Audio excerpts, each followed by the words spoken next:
Ada seorang dukun pesugihan yang selama bertahun-tahun merasa dirinya itu adalah seseorang yang paling sakti. Bisa ngirim santet, bisa datengin uang goib, menggandakan uang, bahkan punya ratusan dedemit peliharaan. Tapi suatu malam semuanya itu berubah. Wajahnya membengkak, matanya tuh hampir pecah. Tubuhnya lumpuh total, nggak bisa ngapa-ngapain.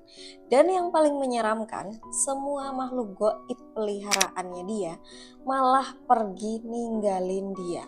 Satu persatu sampai pada akhirnya di detik-detik akhir dia mau meninggal, cuma satu nama yang keluar dari mulutnya. Dan setelah itu terjadi sesuatu yang gak pernah dia bayangkan seumur hidupnya. Halo, assalamualaikum warahmatullahi wabarakatuh. Ketemu lagi sama aku Nisa di channelnya Do You Hear Me. Kita kembali lagi di segmen frekuensi gelap hari ini. Jadi di segmen kali ini kita pastinya akan membahas tentang cerita horor lagi. Jadi ini ada nih seorang dukun yang kita tahulah katanya dukun itu suka menggandakan uang atau apalah itu dan segala macamnya. Cuma yang menurut aku agak nggak make sense adalah if mereka bisa menggandakan uang, kenapa nggak mereka duluan yang kaya raya ya kan? Ya nggak sih, bener dong. Nah ini juga dialami sama salah satu dukun yang dia itu mungkin bisa dibilang tobat kali ya. Jadi gimana tuh ceritanya? Kita langsung masuk aja ke pembahasannya. Let's go. Do you hear me? Mau kamu mendengar cerita?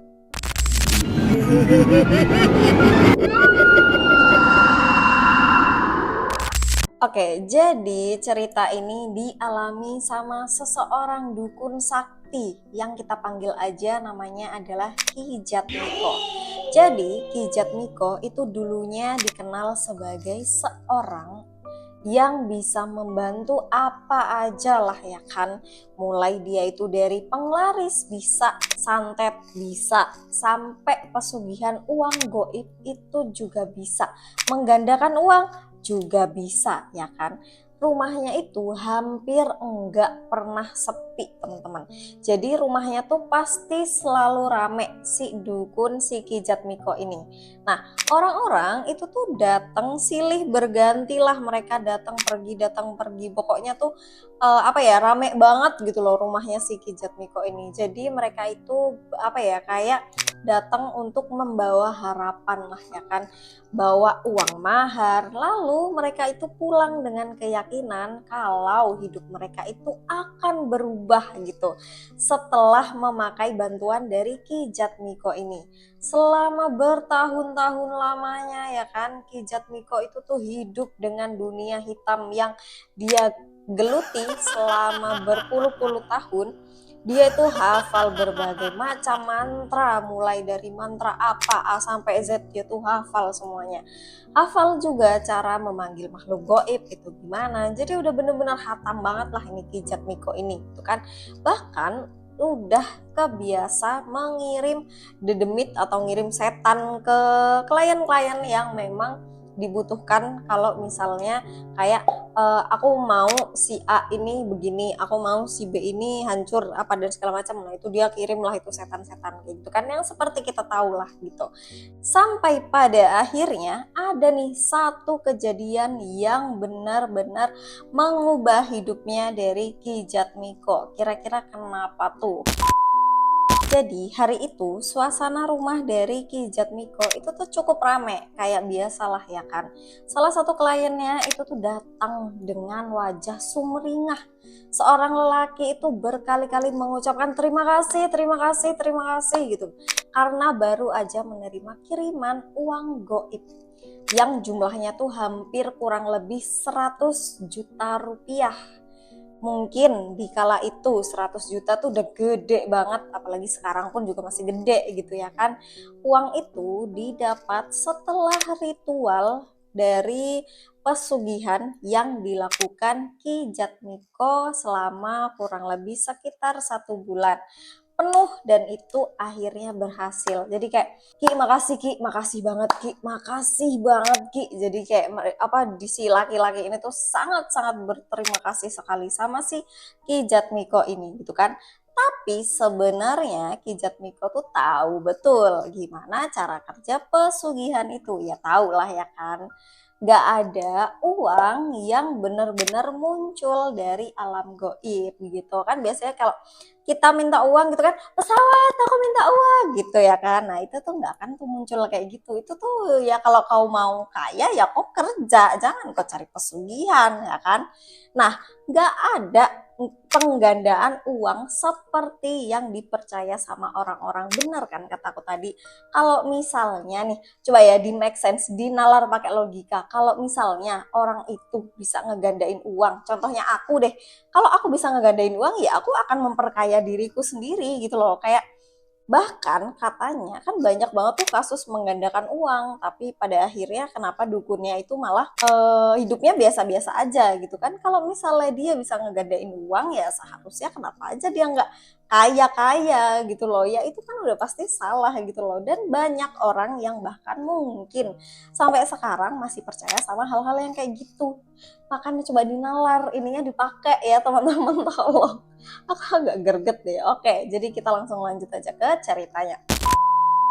Semua itu yang tadi katanya menggandakan uang itu tuh nggak ada ya teman-teman, itu nggak ada. Jadi semua itu tuh cuma pencurian yang dilakukan lewat bantuan makhluk halus. Nah, dedemit-dedemit peliharaannya dari Ki Jatmiko itu tuh bakal dikirim tuh berpencar mereka ke berbagai tempat yang pastinya rumah-rumah orang kaya gitu kan, jadi diincer gitu.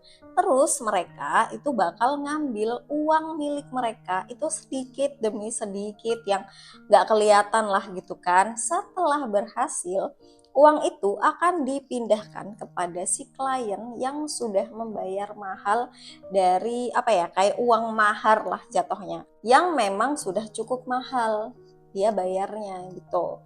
Jadi pada dasarnya orang-orang yang datang minta uang goib sama si Ki Jatmiko ini sebenarnya sama aja seperti nyewa perampok gitu. Jadi nggak tiba-tiba ada uang muncul gitu, nggak. Jadi memang ada trik dan itu, tapi jangan ditiru ya teman-teman, no ya, nggak boleh ya. Bedanya yang mencuri itu memang bukan manusia, tapi adalah makhluk halus yang tidak terlihat gitu. Jadi kayak tuyul kali ya jatuhnya, kan tuyul kayak gitu kan, suka ngambil uang orang gitu. Nah, hari itu setelah kliennya itu pulang dengan penuh kebahagiaan gitu kan, bahagia banget gue dapet duit 100 juta gitu. Nah pada akhirnya Ki Jatmiko di situ dia itu kayak mulai merasa aneh nih tiba-tiba. Awalnya kayak cuma perasaan gelisah aja tanpa sebab, kayak kenapa ya kok tiba-tiba kayak gini ya, kayak perasaanku aja nih apa gimana nih gitu. Dadanya tuh ngerasa kayak sesek banget gitu, aduh kok dadaku sesek banget ini ya gitu kan. Pikirannya tuh kayak mulai kacau dan hatinya itu tuh kayak kayak dipenuhi firasat buruk gitu di saat itu. Pada akhirnya Ki Jatmiko pun kayak mencoba untuk menenangkan diri dengan membaca berbagai mantra ilmu hitam yang selama ini dia andalkan. Karena kan dia sudah sangat-sangat jauh dari Tuhan ya kan. Yang pastinya dia nggak tahu Al-Fatihah apa atau ayat kursi apa dan segala macem. Yang dia tahu ya cuma mantra-mantra aja, mantra-mantra gelap yang selama ini dia pelajarin ya kan. Terus dia bacalah itu mantra-mantra itu. Sampai pada akhirnya dia baca mantra-mantra itu bukannya membaik, tubuhnya itu malah mulai kerasa sakit banget. Dia nggak tahu kenapa, kayak kenapa ini ya, kok tiba-tiba kayak gini ya, kok nggak enak ya perasaanku ya, kenapa ini ya gitu. Jadi di situ dia itu si Ki Jatmiko itu ngerasa wajahnya itu tiba-tiba kayak mendadak panas banget. Kenapa muka aku panas banget ini, kenapa nih gitu kan, kayak disengat sama ribuan lebah. Terus Ki Jatmiko di situ dia tuh kayak buru-buru berdiri dan ngeliat pantulan dirinya di cermin. Jadi kayak misalnya dia tuh ngaca ke cermin gitu kan, kenapa nih muka aku nih, kenapa nih kok aku panas banget gitu kan, kenapa ada apa gitu. Seketika tubuhnya tuh lemes banget di situ. seluruh wajahnya tuh memerah-merah banget dan membengkak kayak nggak wajar banget di situ. Kulitnya itu tuh kayak ditarik dari dalam, teman-teman. Rasa nyerinya itu tuh ngebuat dia itu kayak hampir nggak kuat buat berdiri. Jadi saking sakitnya buat dia berdiri aja tuh kayak susah banget di situ. Nah, Ki Jatmiko itu tuh karena yang dia tahu ya cuma mantra-mantra gelap aja, ya dia tuh baca itu mantra-mantra penyembuhan yang dia tahu, yang dia hafal setiap hari gitu kan. Bukan doa yang biasa dibaca sama orang-orang beriman. Ya contohnya doa penyembuhan apalah ya kan. Nah itu kayak ayat-ayat Al-Quran, dia udah jauh dari kata itu gitu. Melainkan ya mantra-mantra manggil demit-demitnya dia untuk ngehilangin rasa sakit yang ada di tubuhnya. Nah tapi karena rasa sakitnya itu kayak terus bertambah parah banget, gak lama kemudian mata kirinya Ki Jatmiko ini itu tuh mulai kerasa kayak ditekan dari dalam, jadi kayak set gitu kan. Saat dia itu kembali bercermin, kayak bola matanya itu tuh kelihatan membengkak dengan adanya gumpalan darah besar yang ada di sebagian putih wajahnya, matanya dia. Jadi ini kan mata nih warna putih gitu kan. Nah itu tuh bengkak dan warnanya tuh merah gitu, dan itu tuh dari dalam warnanya tuh merah pekat banget, seolah-olah kayak bola matanya tuh kayak mau hampir pecah gitu, dan itu tuh bisa pecah kapan aja kayak bom waktu. Saat itu Ki Jatmiko sadar kayak dia tuh yakin banget di situ kalau dirinya itu juga lagi diserang santet. Jadi kayak kan biasanya nih seperti yang kita tahu ya kan, kalau misalnya nih ada orang disantet terus habis itu kayak si udah tahu nih setannya siapa gitu kan, kamu mau kubalikin ke yang punya atau gimana nih ya kan. Pada akhirnya ya udah kayak santet itu berbalik ke dia sendiri, jadi kayak senjata makan tuan gitu. Jadi kayak si santet itu juga nyerang ke pemiliknya lagi yang nyantet dia gitu. Nah, dalam pikirannya si Ki Jatmiko itu tuh mulai muncul banyak banget nih kemungkinan-kemungkinan yang ada. Mungkin ada salah satu korban pencurian uang goibnya tadi itu tuh sadar nih kalau hartanya itu tuh dicuri secara goib. Mungkin si korbannya itu juga mungkin punya dukun lagi mungkin atau apa gitu ya kan. Sampai pada akhirnya balikin aja lagi sama yang ngambil gitu. Atau dedemit kirimannya si Ki Jatmiko itu tertangkaplah sama orang yang mungkin lebih sakti dari si Ki Jatmiko. Semakin dipikirin tuh sama Ki Jatmiko di situ kan, semakin besar pula rasa takut yang pada akhirnya itu mulai menggerogoti dirinya. Jadi kayak wah jangan-jangan ini, wah pokoknya dia udah mikir berbagai macam pikiran. Nah dari situ hari demi hari pun berlalu, tapi ternyata keadaannya Ki Jatmiko pun malah semakin parah. Bukannya semakin membaik, tapi malah semakin parah. Udah 3 hari, Ki Jatmiko itu udah nggak keluar rumah. Tubuhnya tuh perlahan lumpuh, dia nggak bisa ngapa-ngapain, ya udah cuma tidur aja gitu kan. Tangan dan kakinya itu tuh udah nggak bisa lagi digerakin. Mulutnya tuh kayak terbuka lebar, udah nggak bisa ditutup lagi, jadi kayak gitu. Jadi bener-bener udah nggak bisa ngapa-ngapain. Meskipun begitu, dia tuh kayak tetap memaksakan diri buat baca mantra-mantra hitam yang memang selama ini dia itu hafal di luar kepala. Nah, dia tuh terus tuh ngirim makhluk goib peliharaannya untuk cari tahu siapa yang nyerang dia ya kan. Siapa nih yang nyerang aku, kau cari tahu tuh semuanya gitu kan. Nah, tapi anehnya setiap kali dedemit itu dikirim sama si Ki Jatmiko, penyakit di tubuhnya Ki Jatmiko itu malah tambah semakin parah teman-teman. Kenapa? Karena rasanya itu tuh kayak ada kekuatan goib atau kekuatan yang jauh lebih besar dari kemampuannya si Ki Jatmiko yang memang sedang ngehancurin dirinya dari dalam itu secara perlahan-lahan. Untuk pertama kalinya di situ Ki Jatmiko merasa kayak kalah nih aku gitu. Jadi kayak oke, kayaknya aku kalah di sini. Oke, enough gitu ya kan. Sementara itu di luar rumah para kliennya yang tadi itu kayak terus berdatangan karena kan seperti yang kita tahu tadi yang udah aku jelasin, Kijat Miko itu setiap hari rumahnya selalu rame ya kan. Otomatis ada yang nunggu hasil dari pesugihan lah apa dan segala macamnya itu kan. Ada yang nagih janji juga, ada juga yang kayak mulai curiga nih kalau mereka itu kayak ditipu sama si Kijat Miko. Nah, sejak pertama kali sakit, Kijat Miko itu memang mengunci rapat rumahnya.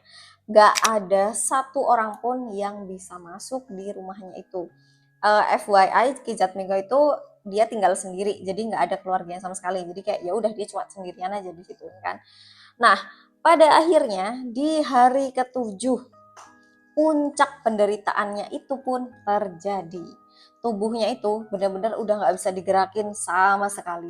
Kayak dia tuh kayak cuma bisa terbaring doang, kayak cuma tiduran aja udah dengan napasnya dia yang udah berat dan mulutnya dia yang menganga. Gak ada satupun orang yang tahu nih tentang si keadaan dari si Kijat Miko ini. Dari luar rumah kedengeran nih suara orang-orang yang berteriak tuh mulai marah karena kan udah 7 hari kan. Kayak, woi Kijat Miko, kayak mana ini woi gitu. Jadi kayak mereka tuh udah mulai marah-marah kayak mereka udah gedor-gedor pintu kayak mencaci maki tuh di luar udah pokoknya udah bahasa hewan keluar semua ya kan. Bahkan ada yang ngancem si Kijat Miko itu buat ngebakar rumahnya kayak misalnya kalau kok nggak keluar ku bakar rumahmu ya gitu. Jadi kayak udah bener-bener banyak banget tuh rame di situ kan. Kijat Miko di situ kayak cuma bisa dengar suara mereka tapi ya nggak mampu buat ngejawab gitu loh karena mereka ya karena keadaan dia kayak gitu gimana mau ngejawab, bahkan dia berdiri aja nggak bisa, jangan kan berdiri, duduk aja nggak bisa ya kan. Nah di dalam hati dia tuh kayak pengen teriak banget kalau dirinya tuh bukan kabur ngebawa uang mereka, tapi dia tuh pengen bilang kalau aku tuh loh lagi sekarat di sini, tapi suaranya tuh sama sekali nggak keluar ya kan. Aku tuh nggak bisa gerak ini, tolonglah, tolong siapapun gitu. Tapi ya gimana, mereka juga nggak bisa dengar kan. Saat itulah rasa putus asanya itu mulai menghancurkan dirinya sendiri. Nah, satu persatu tuh demit peliharaannya si Kijat Miko itu menghilang entah kemana. Nggak tahu, tiba-tiba hilang aja udah. Nggak ada yang tersisa satupun buat ngebantu Kijat Miko yang lagi sekarat ini ya kan. Semua ilmu yang selama ini dia banggakan pun pada akhirnya gak mampu untuk menyelamatkan dirinya sendiri. Ya betul dong, karena ya kau mau baca mantra apapun ya itu gak akan bikin kau sembuh gitu loh. Kijat Miko pun di situ kayak mulai sadar kalau selama ini memang hidupnya itu sudah sangat terlalu jauh dari Tuhan. Disitulah dia mulai menyadari kalau misalnya oh my god aku udah jauh banget dari Tuhanku sendiri. Ini udah terlalu jauh gitu. Sejak awal sebenarnya ada nih satu nama yang terus muncul di pikirannya si Kijat Miko. Satu-satunya yang paling dia yakini, yang paling kuat lah ya kan. Tapi si Kijat Miko itu tuh ngerasa malu banget. Bahkan sangat-sangat malu bahkan untuk mengucap namanya gitu. Karena dia ngerasa kayak ya udah kayak aku kayaknya ngerasa nggak pantas gitu loh dengan kehidupanku yang kayak gini gitu kan. Bagaimana mungkin orang seperti dirinya, seperti dia gitu kan, berani meminta pertolongan kepada Allah Subhanahu wa Ta'ala setelah bertahun-tahun hidup melawan perintahnya, setelah menggunakan ilmu hitam, memelihara dedemit, bahkan mencelakai orang banyak gitu kan, dan membantu banyak manusia mengambil hak orang lain. Masa iya aku masih berani buat minta ke Allah gitu kan? Ya pasti di situ dia ngerasa kayak aku malu banget, kayak aku nggak berhak gitu loh. Tapi keadaan di situ tuh udah kayak bener-bener mencekam. Di situ tuh dia nggak bisa mikirin hal lain kecuali cuma satu nama itu doang gitu kan. Dari dalam tubuhnya santet itu tuh kerasa semakin menggerogoti. Sedangkan di luar rumah masa itu kayak udah hampir ngebakar tempat tinggalnya si Kijat Miko itu. dalam kondisi yang penuh dengan ketakutan, panik, apa dan segala macam, semuanya campur jadi satu di situ kan. Dan juga keputusasaan, pada akhirnya disitulah Ki Jatmiko pun pada akhirnya menyerah. Dengan sisa tenaga yang masih dia punya, dia mulai menyebut satu nama yang selama ini dia abaikan, yaitu adalah Allah. Dia nyebut Allah, Allah, Allah. Dia terus-terus nyebut nama Allah secara berulang-ulang kali. Terus dia sebut itu pokoknya Allah, Allah, Allah, Allah, Allah, Allah, Allah, Allah. Dia sebut terus di situ kan. Semakin lama dia nyebut, tubuhnya itu mulai tuh kerasa ringan di situ ya kan. Rasa sakit yang selama berhari-hari itu menyiksa dia itu perlahan-lahan mulai menghilang. Bengkak di wajahnya pun kayak mulai reda di situ. Matanya udah nggak lagi kayak kerasa kayak mau pecah. Tangannya yang lumpuh itu perlahan itu mulai bisa digerakkan lagi. Di situ karena dia nyebut nama Allah, kayak dia nyebut asma Allah terus-terusan, dia ulang berulang-ulang kali, Ki Jatmiko di situ pun mulai ngerasa dia itu nangis dalam diam. Jadi kayak dia masih nyebut nama Allah tapi dia tuh sambil nangis gitu loh. Jujur aku agak merinding sih denger kisah ini.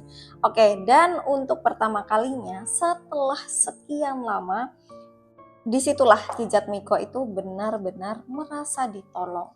Begitu tubuhnya kembali bisa bergerak, dia langsung bangkit dan langsung berlari menuju pintu rumah sebelum masa yang ada di luar rumahnya dia itu ngebakar rumahnya dia. Dengan tubuhnya dia yang masih lemah, dia ngebuka pintu sambil memohon ampun. Dia bilang kayak, aku minta maaf, tunggu, maafkan aku, dia bilang kan. Selama seminggu ini aku diserang penyakit aneh kiriman orang gitu, jangan bakar rumahku gitu. Dia bilang, aku minta maaf, aku mohon ampun, aku minta maaf, aku mohon ampun, tolong jangan bakar rumahku, aku minta maaf, aku akan bayar semuanya deh pokoknya kerugiannya ke orang-orang itu ya kan. Tapi orang-orang itu ya mereka kayak nggak mau percaya lah ya kan, kayak apa sih, aku nggak mau tahu ya, pokoknya semua yang udah aku kasih ke kau harus kerjakan ya kan. Jadi kayak ya udahlah, banyak banget yang marah sama dia, pokoknya udah dia dikiranya udah mau dilaporin karena nuduh kayak dia tuh penipu lah, yang minta uang mahar mereka dikembaliin, minta refund, apapun itu semuanya. Pokoknya keadaan di situ saat itu sangat-sangat chaos, bener-bener se-chaos itu karena orang-orang pada emosi ya kan. Gimana ya, maksudnya mereka udah bayar mahal gitu ya kan. Nah, hari itu juga tanpa banyak bicara, Ki Jatmiko itu tuh kayak mengembalikan seluruh uang mahar dari semua klien-kliennya, milik para kliennya itu ya kan. Bahkan sebagian tuh dia ganti 2 kali lipat dari yang memang dijanjikan sama si kliennya. Misalnya kliennya bayar 10 juta ya kan. Nah, terus si Ki Jatmiko itu ngembaliin 20 juta gitu. Jadi memang dikembaliin 2 kali lipatnya. Karena dia itu di situ ngerasa terlalu berdosa untuk mempertahankan uang haram itu. Jadi kayak udahlah, kau ambil semuanya ya kan. Kau ambil itu semua duit itu, kau kembalikan semuanya ya kan. Nah, sejak hari itu pun karena Ki Jatmiko itu udah bener-bener apa ya, kayak udah bener-bener enough lah, dia tobat lah ya kan. Di situ dia tobat, dia minta ampun sama Allah, dia sholat, tobat, apapun itulah ya kan, yang bikin dia itu pada akhirnya meninggalkan dunia gelap itu. Dan pada akhirnya Ki Jatmiko pun benar-benar perlahan-lahan meninggalkan dunia hitam yang memang selama ini itu sudah membesarkan namanya gitu kan. Dia menghilang dari keramaian, dia menjauh dari manusia, dan memang nggak pernah lagi menerima ritual apapun. Dia pindah dari rumah itu, dia apa ya, kayak benar-benar menjauh lah dari tempat itu gitu, biar orang itu nggak banyak nemuin dia. Nggak ada lagi tuh mantra-mantra buat manggil setan-setannya dia, nggak ada lagi pesugihan yang dia lakuin, dan nggak ada lagi teluh yang dia terima. Pokoknya apapun yang berhubungan dengan santet atau nyakitin orang itu dia udah nggak akan mau nerima itu lagi gitu. Yang tersisa sekarang hanyalah seorang lelaki tua yang ingin menghabiskan sisa hidupnya untuk mendekat kepada Allah Subhanahu wa Ta'ala. memohon ampun atas semua dosa yang pernah dia lakukan sebelumnya saat beliau itu menjadi seorang dukun santet. Oke, itu tadi adalah cerita taubat dari seorang dukun santet yang katanya sakti mandraguna gitu ya. Yang bahkan di sisa hidupnya pun dia cuma bisa minta pertolongan kepada siapa? Ya kepada Allah, siapa lagi sama demit-demitnya. Emang mereka bisa bantu? Enggak kan, buktinya ditinggalin semua tuh. Nah, itu sudah. Makanya itulah kenapa jangan pernah main-main sama yang namanya ilmu hitam, teman-teman. Karena yang namanya bersekutu sama setan, bersekutu sama iblis itu nggak akan pernah ada habisnya dan akan selalu ada sesuatu yang meminta bayaran gitu. Dan pun kalau misalnya kamu nyantet orang, ya kalau misalnya orang itu nyantet balik kamu gimana ya kan? Jadi udahlah, tolong nggak usah pakai hal-hal kayak gitu untuk mencelakai orang lain, karena itu tuh jahat banget, sumpah jujur itu tuh jahat banget. Kalian tuh menurutku kalau misalnya mau pakai cara-cara kayak gitu itu tuh apa pengecut banget lah gitu, karena kalian cuma bersekutunya sama setan gitu loh, dan itu tuh nggak baik lah, jangan sampai gitu ya kan, jangan sampai kalian kayak Kejat Miko ini gitu. Nah oke lah, kadang ya manusia itu tuh kayak baru sadar siapa tempat kembali yang sebenarnya, saat semua itu kayak yang dia percaya selama ini justru malah meninggalkannya sendirian dan malah mengkhianatin dia gitu. Jadi semoga cerita malam ini bisa diambil hikmahnya dan juga bisa diambil pelajarannya buat kita semua untuk enggak bersekutu sama yang namanya setan atau iblis gitu ya. Dan pasti masih banyak banget sih zaman sekarang ya kan, di tahun 2026 ini yang masih percaya sama dukun apa dan segala macam, yang katanya dukun itu bisa nggandain uang gitu. Ya pasti kan banyak tuh berita-berita yang katanya dukun bisa nggandain uang. Ya di logika aja ya, tolong. Kalau misalnya aku bisa ngegandain uang, ya aku udah bisa gandain uangku sendiri, udah kaya raya aku ya kan. Ya udah kayak gitulah intinya. Nah menurut kamu gimana nih sama cerita hari ini? Apakah memang kamu percaya sama yang namanya santet? Iya mungkin santet itu mungkin ada, teluh itu ada, tapi tolong kalau misalnya siapapun itulah ya kan, jangan dipakai untuk melukai atau merugikan orang lain gitu. Nah menurut kamu gimana? Apakah kamu juga setuju sama pernyataanku atau mungkin kamu punya pernyataan sendiri? Coba kamu tulis di kolom komentar. Dan menurut kamu gimana tentang cerita hari ini? Apakah sudah menyentuh hatimu atau kurang? Ya sebenarnya nggak terlalu horor ya ceritanya, cuma ya mungkin ada cerita yang bisa diambil atau ada pelajaran yang bisa diambil dari cerita hari ini. Kamu juga bisa tulis di kolom komentar gitu. Oke, terima kasih yang sudah menyimak videonya.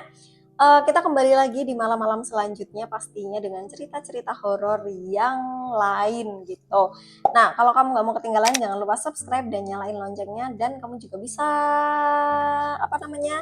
kamu bisa share ke semua sosial media atau ke semua temanmu, keluargamu, dan siapapun itulah ya kan, biar mereka tahu tentang cerita hari ini gitu. Oke, kita ketemu lagi. See you in the next video. Wassalamualaikum warahmatullahi wabarakatuh. Bye.